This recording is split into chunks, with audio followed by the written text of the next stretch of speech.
Pane mashoko anoshamisa anodeliverwa na interim secretary general citizen coalition for change anonzi Tshabangu, uyo wamuziva kuti aiwa he is in Europe, ari kunze kwenyika uko kwaari kuwana treatment pamusoro pekurwara kwari kuitiwa as provided nemanewspapers masources atakaona, aiwa achiti information iyi irikutaurwa kuti Tshabangu he was poisoned ndechokwadi. Panapa achitaura pamusoro penhau yaVP Chwenga, zvashamisa vanhu vakati uyu mukomana uyu ari mucritical condition, zvaari kutaura aiwa zvematungiro enyika anombori nei nazvo, aimbofanira kumbofaita kuti amborikapa paillness yainayo. Saka mina masvika mudanyoka pana mudobva wasubscribe walike waturn on the bell kutimira pamajaro siendo anyara achiti in one of the most telling but not surprising news.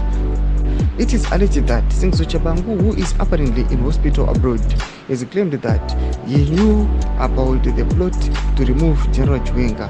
Tshabangu now fears that he was poisoned.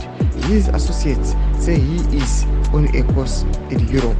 Ndomashikwana panapa achiti aiwa inini ndaitomaziva ndotomaziva attempts ekuda kubvisa General Chwenga, asi panapa choshamisa vanhu ndechekuti munhu ari kuzivikanwa kuti ari pacritical condition anga achitaura mashoko akadai adi ambodzikama zvake, noda kwokuti anofanira kutombofunga kuti zvaapoisonewa nemaallegations aripo arikutaurwa kuti aiwa nevakomana vaishandira veZANU-PF ava, angadai achitofunga mamwe mazano kuti oita sei, odzoka here, omboita sei achinge asvipiwa zvinonyatsonyadzisa kudai.